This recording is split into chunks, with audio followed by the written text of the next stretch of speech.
Good morning, this is the beginning of the final old school April vlog. And I am feeling like crap today. As you can see by the drops of water, it's been raining. And raining always makes me feel awful. So, mainly Nerf Pain City today.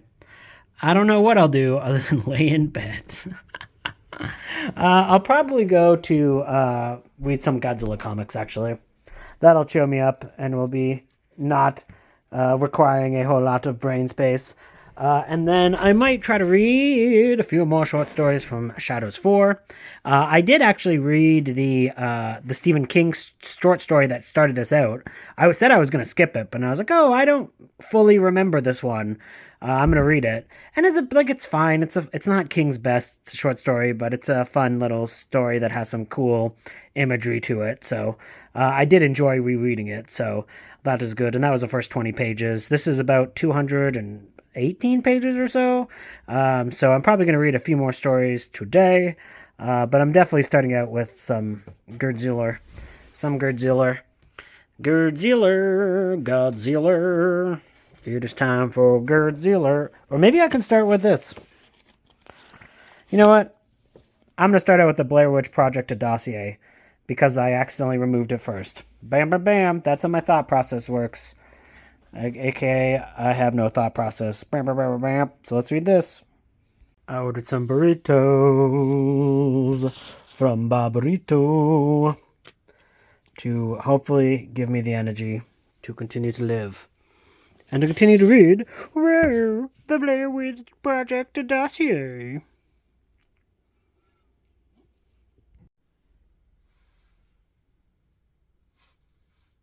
How's it going, Lillis?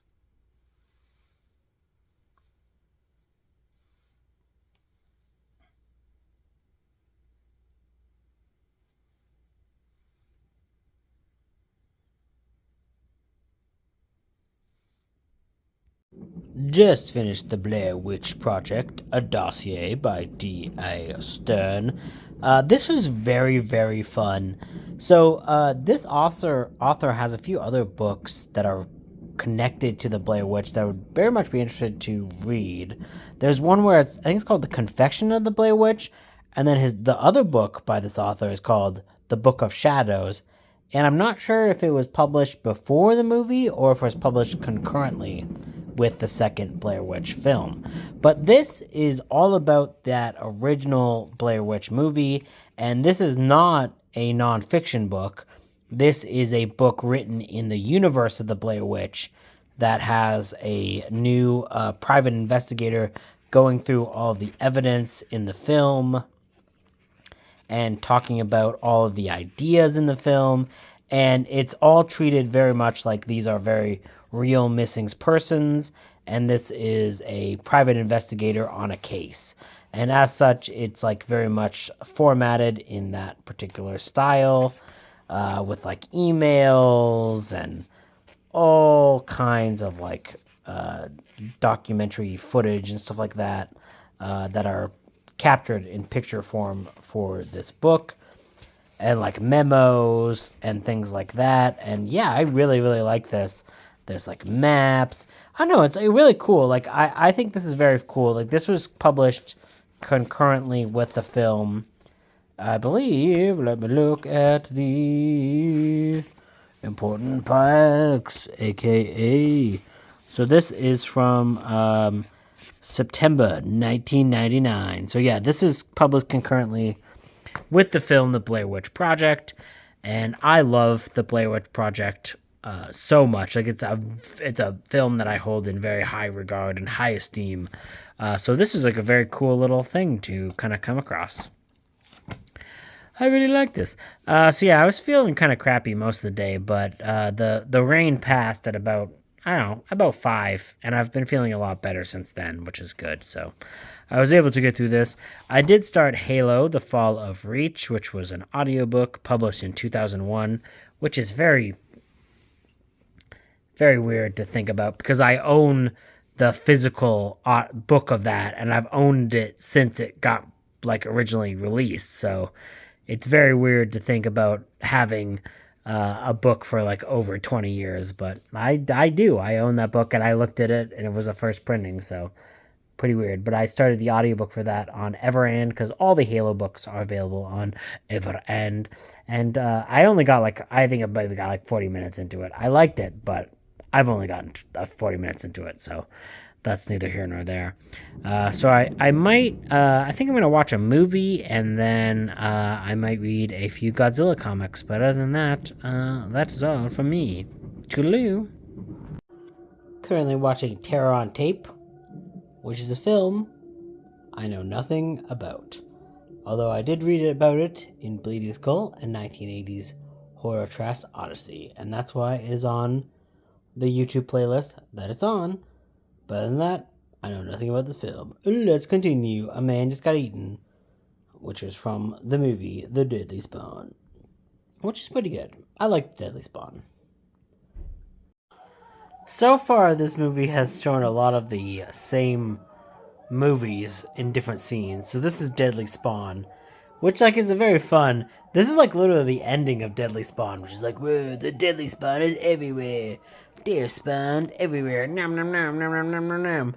But it also showed multiple clips from the movie Nightmare City, which I have watched before, but this movie makes it Nightmare City look really good. But like I swear, it's like only the scenes you've seen in Nightmare City, because like the rest of that movie is so boring that I reviewed it on Letterboxd as nighttime sleepy. So like I swear the movie's not as good as this video makes it look to be out. But hey, at least there's lots of cool clips from Deadly Spawn, and also Color Me Blood Red. I don't know anything about that movie, but I guess I'll learn from this trailer.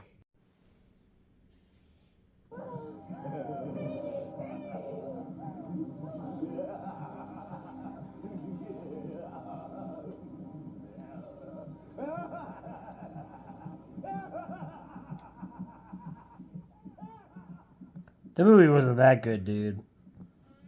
It was like fine at best. But apparently Terror on Tape is so scary, he had to hand it to the lady, and that lady freaked the F out. Well, I've watched worse films, but, yeah, it was a movie. Shop of Video Horrors, Shop speaking. Hey, you got film with huge alien monster in basement burping up head of woman? Of course we do. And then weird little monsters ripping flesh off her face while her little son watches? Yes, we have that one too. So what? Everybody's got film like that. What's wrong, Pumpkin? What the fuck was that? I didn't see anything.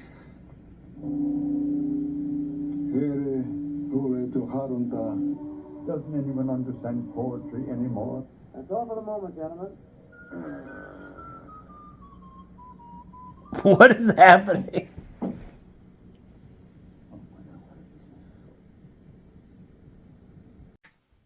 Good morning. It is breakfast time for the kitties.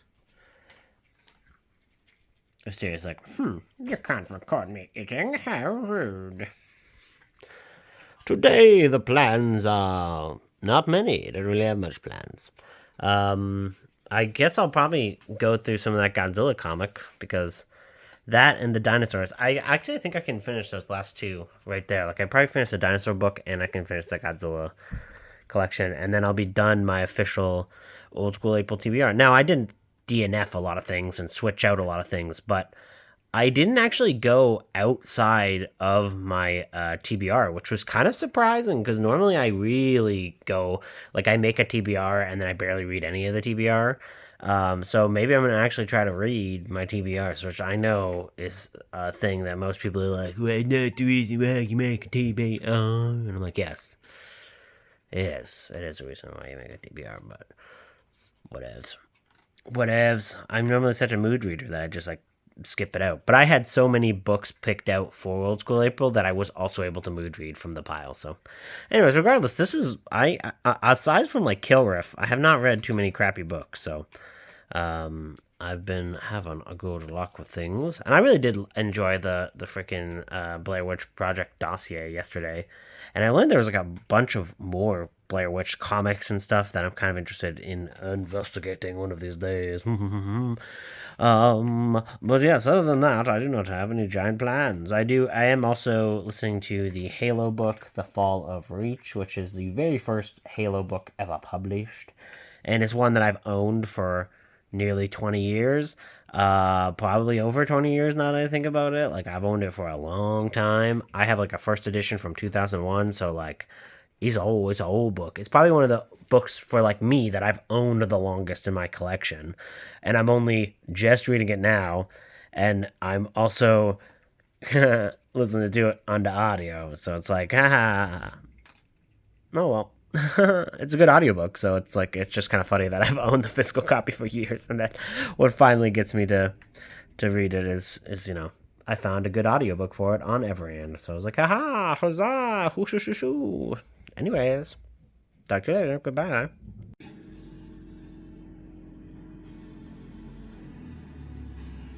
Playing Rogue Trader, which is a Warhammer video game.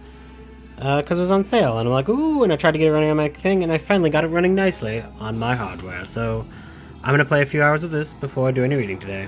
Hello, little booby, little man. Hello, and welcome to the first and last update for Wednesday. Whoopsie daisy. So that video game that I showed off yesterday, it's been taking up most of my time.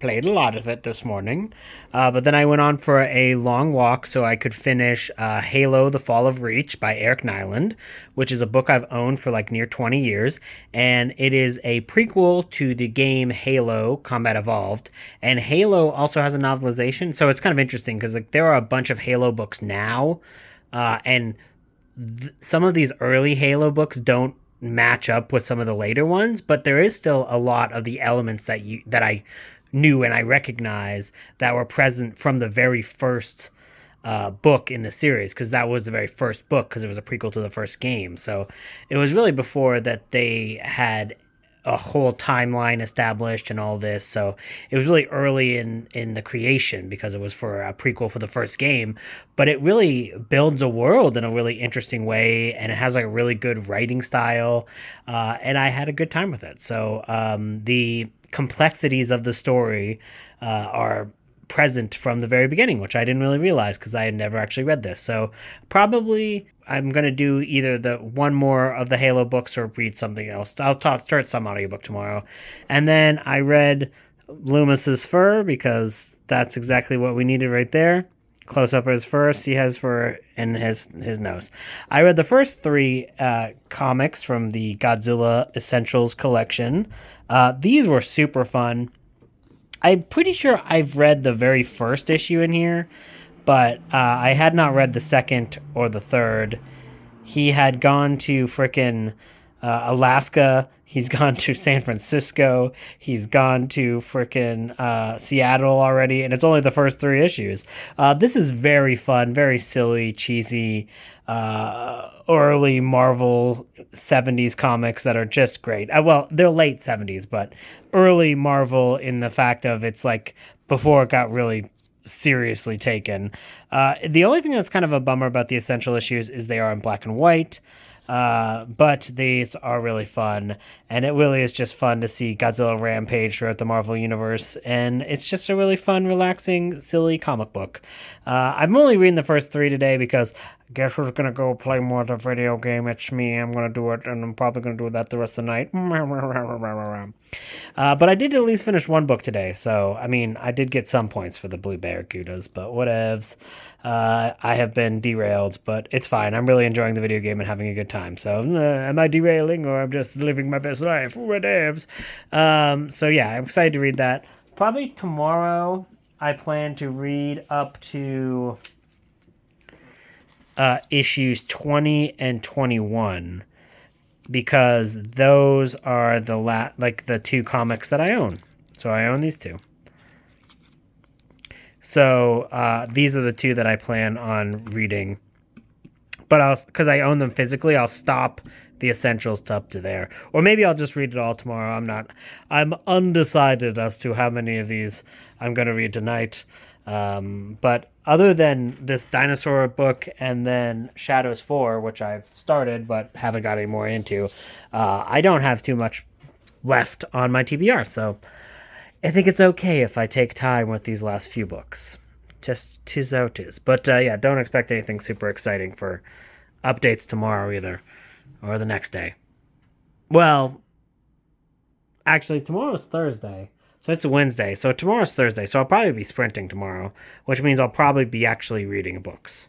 Because you really can't sprint in video game because you have to like leave the sprint, put on the video. It's a hassle. So so I will be doing some reading tomorrow. So there you go. Whatevs, going back to the world of Rogue Trader. Bye.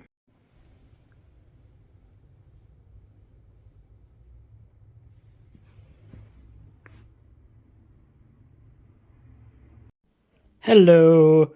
It is Thursday, and I think I have sprints with Kelsey. Wow. I'm here. Regardless, I'll figure that out soon. Maybe I'll just hang out with a black screen. Who knows? I have been randomly. I wanted to read something short because, again, I've just been video gaming so much, but I like to go for a walk every day, so I'm still doing like 2 hours of a walk. So I was interested to find something that was a bit shorter in length, and I found The Invisible Man is one of the audiobooks that is available on Audible for free if you have an Audible Plus membership. And it's only like 5 hours long. It's a really short book. Oh, okay, it's happening. It's happening. She's here.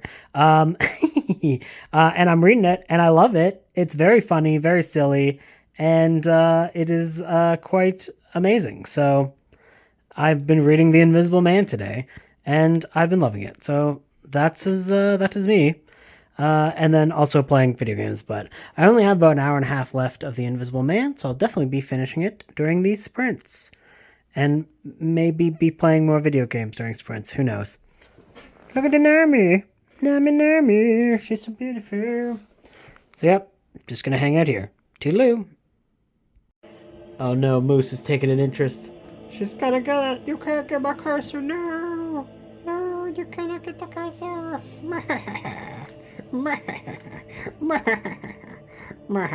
It's Friday, by the way. This has probably been the most boring vlog I've ever done. That's okay. Look at this, get a chance to pretend. And you're beautiful too, Loomis. Loomis also likes watching me play video games. Well, talk about having a boring vlog and get proven wrong instantly when something very random happens. So I encountered these two very hungry, sad, scared kitties. On my way, I was going to go pick up wine for the old school April sleepover tomorrow. And I went for a walk and I found this kitten who was crying and this other cat who I don't know if they're related at all. But like they were together. And like as you can see, they were very hungry.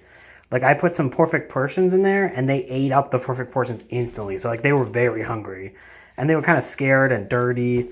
And like they were very friendly. So it was near enough to my house that I was able to go back, get my carrier, and then kind of like open it up, give them some food, and then have them come in. But I know nothing about these cats, and I can't. I already have a very full house, so I gotta talk to my animal rescues to see if I can't get something done about these kitties and get them somewhere to be, because I don't even know their genders. So there's this kitten, and there's like this orange and white boy or girl. I do not know. It's unclear. But they're just going ham at food. So they're very hungry. So yeah, this is this is happening today apparently. Okay, let's do it. Way out here away from your cozy little office. Currently watching Night Beast and streaming it for the old school April channel. A big tough sheriff might just try to take me off my bike. Huh? Oh yes, the obvious for real coolest biker who looks like he's 80 years old. You know what I say, sheriff? So I've kind of determined that is a boy, and I'm pretty sure this is a little kitten lady.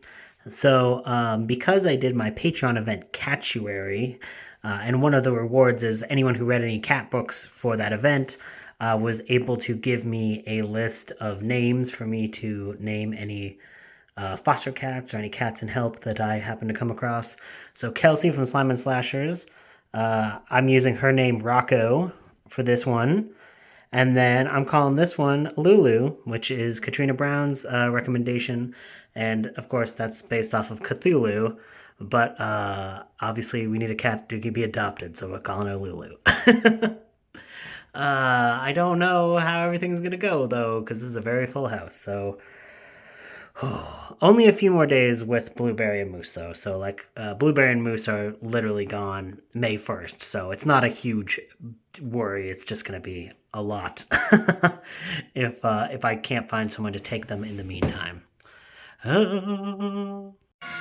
Now we're watching Winter Beast, which is the second movie I'm streaming. And Winter Beast is a winter masterpiece. What? I don't remember that at all. Wait, I don't remember this scene at all. What is this? Is that a mummy? What is that? Just like your ancestors and the Indians couldn't. They could only stop it before the stronger demons came through. I love this the mold pumpkin. I love it. So good. Winter Beast is cat butt. But when it's not cat butt, it's art. What is that thing? It looks so good. Hello. This will be the last update. Oh, ow, sorry. For Friday. And I actually have some books to report, surprisingly enough. I listened to the audiobook for The Invisible Man by H.G. Wells and The Strange Case of Dr. Jekyll and Mr. Hyde by Robert Louis Stevenson. So, for whatever reason, I found myself in a mood for classic horror. I don't know why. I was just kind of in a weird mood, and I was trying to figure out something to listen to that was quick, and I ended up finding both of those on Audible Plus, and they were both really quite interesting books, because they were both things that I thought that I had known the full story and full history of, but it's rather different than what I was thinking. So first off, The Invisible Man is, for a large swaths of it, like a pretty funny comedy of errors where there is just this guy who finds himself invisible, causing all kinds of havoc in this small, like, British town. And, like, it's very fun and enjoyable, and it's not even really a horror tale. It's much more kind of like this, like, silly crime tale almost, because he's doing, like, petty thefts and things to, like, you know, make his way in the world so he can continue doing experiments. And it's just, for a while, it's just very goofy. And it ends in a more horror aspect where has his ire on an old colleague, and they like have like a kind of like a duel. And like that is genuinely interesting. And fun, and like there's like this element of like where he's like got axes and stuff, and there's like all these like policemen trying to like fight this axe wielding invisible man, and he's just going ham and doing all kinds of like wild stuff, and it's very, very silly and funny. So I really enjoyed that, and honestly it dates pretty well too, like other than, so like there was one slur used, and it was the big one, but it was also said by somebody who is the villain, so it's like something said by the Invisible Man, and it's definitely a surprise, and it's definitely like, I don't know why this is in here, especially when the rest of this book is very lighthearted, like aside from like some murders and stuff, but like most part it's not very horror-y. It's more kind of just like, what would happen if there was an invisible man? And then also there is like this huge swath of random science malarkey near the end where I'm like, You didn't really need that. It was fine without the added science malarkey, but regardless, it was a surprisingly fun book. And so for something from the 1890s, there only being like one slur in it, pretty impressive that it was not like overly racist and overly terrible. And it was just kind of an interesting, enjoyable thing. This kitty is very sneezy. If he's still very sneezy tomorrow, I might have to. I mean, they're gonna have to get vet appointments eventually, but I don't know. A little bit worried about their sneeziness. And then he's kind of got like a little bit of a limp too. Anyways, Lulu's gonna go chill. Rocco is being very relaxed for someone who is just causing a bunch of trouble, but he's an orange cat. What can you expect? That's kind of that's what they do. Trouble incarnate. And then I also listened to The Strange Case of Dr. Jekyll and Mr. Hyde. And that was really fun. Like, that was really solid. And honestly, like, other than there, again, some, like, flowery language used, it was quite enjoyable. And, like, there are certain differences from the tale from, like, what pop culture would kind of define Dr. Jekyll and Mr. Hyde as. Because someone's clearly using a saw that I can kind of hear. Anyways, regardless, because like in Dr. Jekyll and Mr. Hyde, you think that Mr. Hyde is a bigger, larger, more empowering man, whereas in the actual story, he's kind of more like hunched over. He's a smaller individual. He's still like deadly and dangerous, but he's not larger than life. He is actually kind of like a smaller, weaker, not weaker. He is just like kind of like a smaller presence that's kind of like hunched over and is of some kind of a weird continence.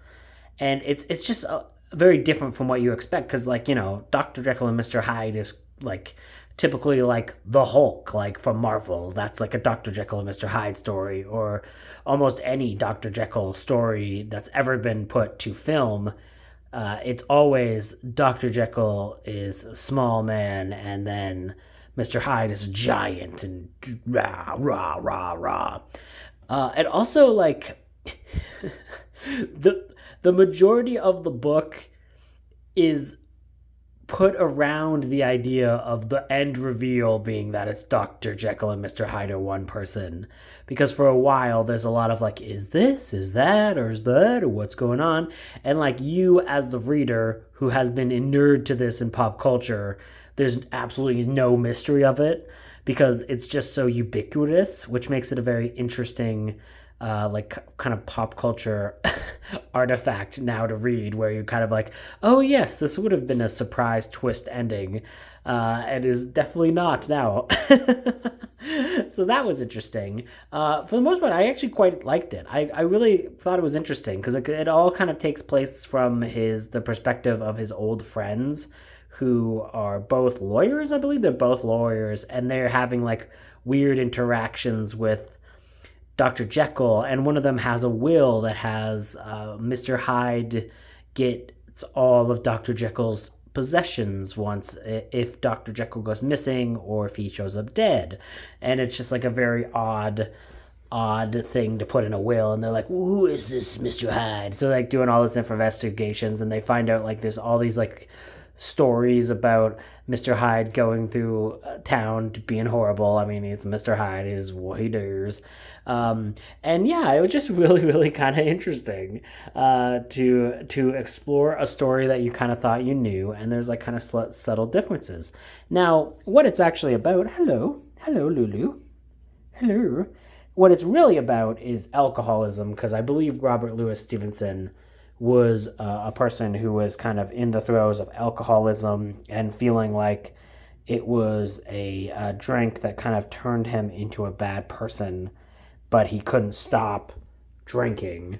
So it was kind of like trying to explore the duality of man from that aspect. Now, of course, there's like more to it. It's not as simple as just being about alcoholism, but like a huge part of that story is about the dangers of alcoholism and how it like transforms a person and can kind of turn you into a monster, which is a good story, an interesting story, and I really, really did kind of enjoy the vagueness of the Hyde's crimes, because I think they really are meant to be something that you think of on your own as the story goes, because like it's like, oh, he's going into all of these pleasures and these ideas that he denied himself when he was like just the normal living in a fancy hoi polloi British society. And it's interesting to kind of think the vagueness of that, because it could be so much. Like there could be all manner of different things that he's been denying himself, that when Mr. Hyde kind of becomes out, that he will imbibe and indulge in. But it's nice because I feel like most things when they do like display like you're telling a Mr. Hyde, Dr. Jekyll and Mr. Hyde story, it's there's normally a lot of like judgment as to what the vices that Hyde is partaking in. And this one is not like that because it's very vague. You don't really know what he's been up to, what he has been doing, other than it's been kind of nasty and bad. But the fact that it's kind of up to your interpretation makes it so that it's less of a judgment call and more of a what are your worst aspects of yourself that you hide in normal society. And I think that's really interesting, and it makes it for a story that actually ages better than a lot of the adaptations, because the adaptations expand, because it's no longer a mystery if they're the same person, so you kind of have to tell a different story and show what Mr. Hyde is up to. So yes, these guys are doing good, and I guess I'm going to be sitting here for a little bit and petting this kitten. They have been eaten. They used the litter boxes, which is good. And yeah, so I had someone from the rescue come and like do a chip. They have like a thing that can detect if there's a chip or not. And there's no chips in them. So we gotta figure out what we are going to do with these little dudes. But I'm glad I found them, because they are very, very much better than they were when I found them. They were very kind of haggard and scared and worried, and now they're kind of happy and relaxed and not scared. So it was a good... I'm glad I found them. So I will talk to you tomorrow as I get to chicanery, I'm sure, with the slumber party. Toodaloo. Currently on one of the very few sprints that are going to happen today, because it's Kelsey's slumber party live stream. And I thought I would come and play with the kitties, because I just ordered a pizza, so I'm waiting for the pizza to arrive. And I thought it would be fun to see if I could play with the kittens. The kitten kind of seems a little afraid of it. Poor guy. But, you know, Rocco likes it. Rocco seems to be into it. Lulu is a little more cautious. She's like, I'm assuming she's a lady. I really don't know. She's like, And I just want to give them some attention, because they've been kind of cooped up in this room, and they'll probably get bored of it. So I want to make sure that they are entertained. It's very cute. I love them. And I'm having a great time. I just hit 100,000 subscribers.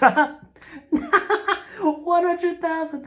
I just hit 1,000 subscribers, which is amazing. And I think I'm probably actually not going to take off all of May because of that. So I'm only going to do probably a few videos in May, but I want to do at least one video this Friday to be like, hey, thanks for the 1,000 subscribers, and get recommendations for what somebody would want from like a 100 subscriber video, like a celebration video. And then probably at the end of the month, post something like in celebration of something that's mentioned in those comments. So yeah, that is me. So yeah, that's cool. I have just been kind of playing video games as usual, so I have not been reading, but I have been enjoying life, so isn't that the most important part? Cute kitties, they're the cutest kitties. Oh, she's learning. She was scared of it, and then she's like learning because she's watching Rocco. Very cute.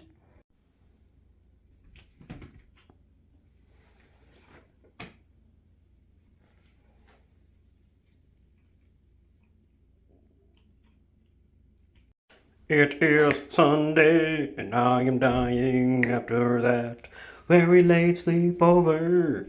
It's like Sunday afternoon. I've just been playing video games all day. And now I'm just gonna be making tacos and doing laundry, and then going back to video games because I. Every time I stand up, I'm like, oh, nope, I'm sitting down the entire day. No more getting up. It's not good. But the kitties are good. Look at little Lulu. Hello, little Lulu. You're beautiful. You're beautiful, even to my dying eyes. Yes, yes. And oh, look at this sweetie. Look at this sweetie. Look at this little sweetie. I love you. I love you, Rocco. You're so cuties. You're so cuties. So yeah, these guys are looking pretty good now. It's a big change. Little Lulu keeps liking to lick my leg. She's so cute, they're the cutest kitties, and I'm glad that I found them. Anyways, this will probably be your only update today, because I ain't being productive at all. Toodaloo.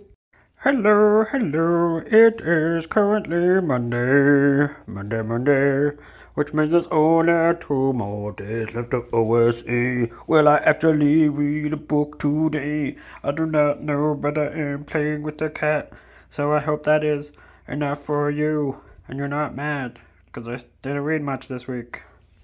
Because look at how beautiful they are. Look at him. He's getting some water. And I'm getting my hand eaten by a little evil demon. You little evil demon lady. Are you a little demon lady? Oh, ow. Oh, you're a demon. You're such a demon. Oh, thank you for the kisses, though. Ow! You think I'm a Tootsie Pop, huh? You're like, how many licks do it take to get to the center? I'll eat you up, bitch. That's what she's saying. Hee. Moosey. Moosey. How you doing, Moosey? Oh, you're attacking. Oh, no. Look at little sleepy Loomis. He's so cute. And you're cute, too. And of course, little sleepy Claude. Also cute. Everyone is cute.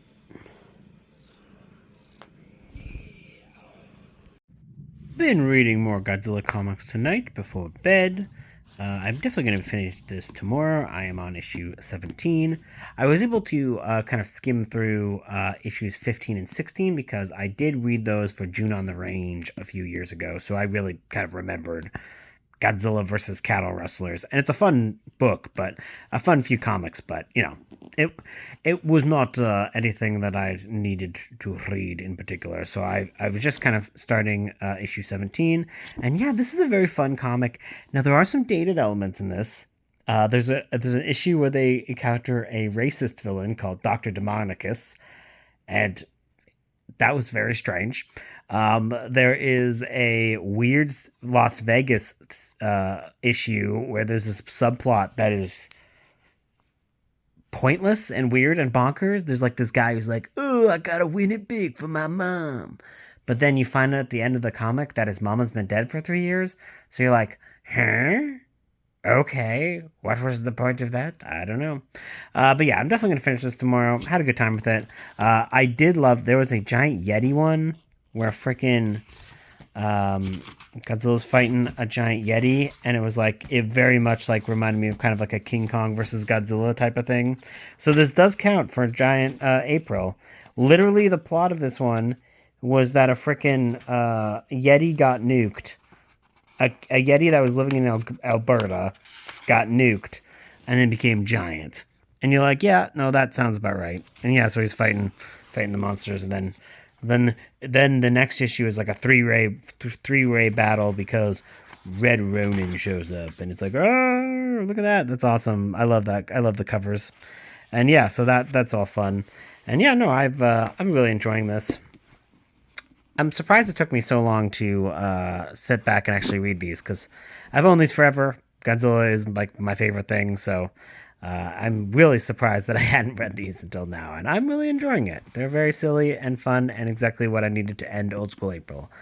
So I'll also be finishing Alien, the movie novelization, tomorrow as well. I probably only do a little bit of updates tomorrow because I'm going to have to edit this vlog so that I know everything that I need to log for OSA for the final day. So probably tomorrow I'll finish this, and then I'll work on finishing the audiobook. And then I have sprints. I had sprints today with Kelsey, and I'll have sprints tomorrow with Kelsey. So other than Godzilla and Alien, I won't have too many other things to update you about.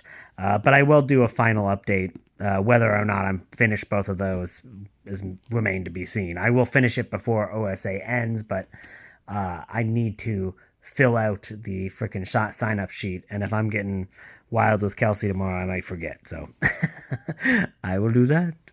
And look at little Wisteria. Talk to you guys tomorrow. Good morning, Moose. Moose goes back to her home tomorrow. This is one of the last days with Moose and Blueberry. This is probably the last time I'm going to see them in a video. Can we say goodbye, Moose and Blueberry? Yeah. You're a good girl, Moose. I'll miss you.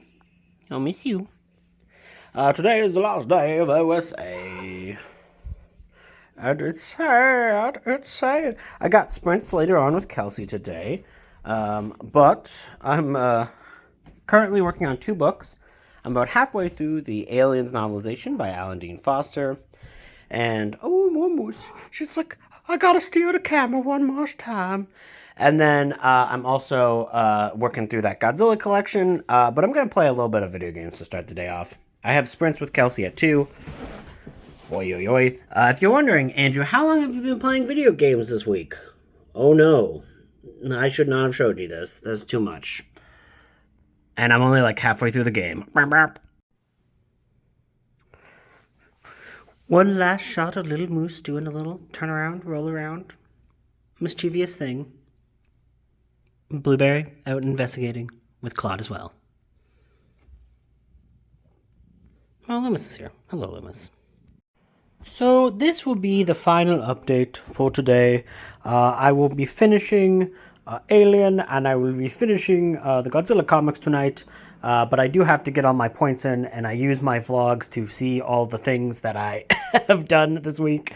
So I will be doing closing sprints with Kelsey in about 40 minutes. And in the meantime, I will be kind of like editing and putting together this ending thing. And since I got over 50% of all the books anyways, they would all still count regardless. So it is not an overly big deal, and I will be finishing them later on during sprints. So here's Wisteria.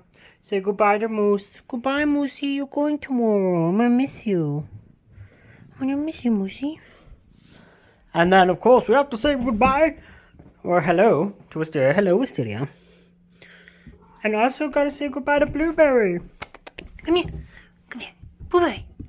This is Blueberry. I'm gonna miss you, Mr. Blueberry. I still feel bad about your tail. You're very beautiful and very nice and a very good kitty cat who always liked to snuggle and was always next to me. So I will miss you greatly. And then also, we got to talk about the new kitties that came today. The briefest guess of Rocco, the orange boy, the good orangey boys, yes, good orangey boys, and little Lulu, the little girl. Oh god, cats are fighting. 1 second. Okay, I guess that was a false alarm. I don't know what happened there. Some cats were making weird noises, but I don't know what happened. But it seems everyone is doing good now.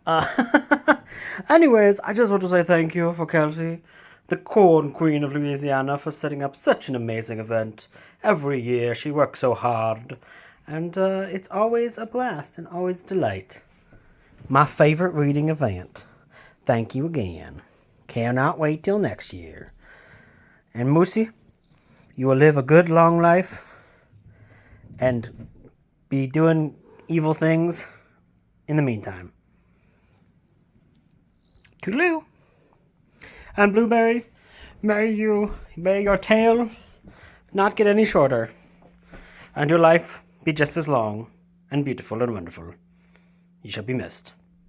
And Wisteria, we need to We need to work on getting some of this weight off. That's my fault, not yours. And Loomis, you a bastard, but you're my bastard. So, until next year, toodaloo. And also, thank you. I reached 1,000 subscribers. I should probably thank you for that. I'll have a better video on that later, but I did reach that this month. Thank you to all your OSA peeps, creeps and the peepses. All right, see you tomorrow's a day away. Tomorrow's a day away, and I won't see you then. Whatevs. Bye.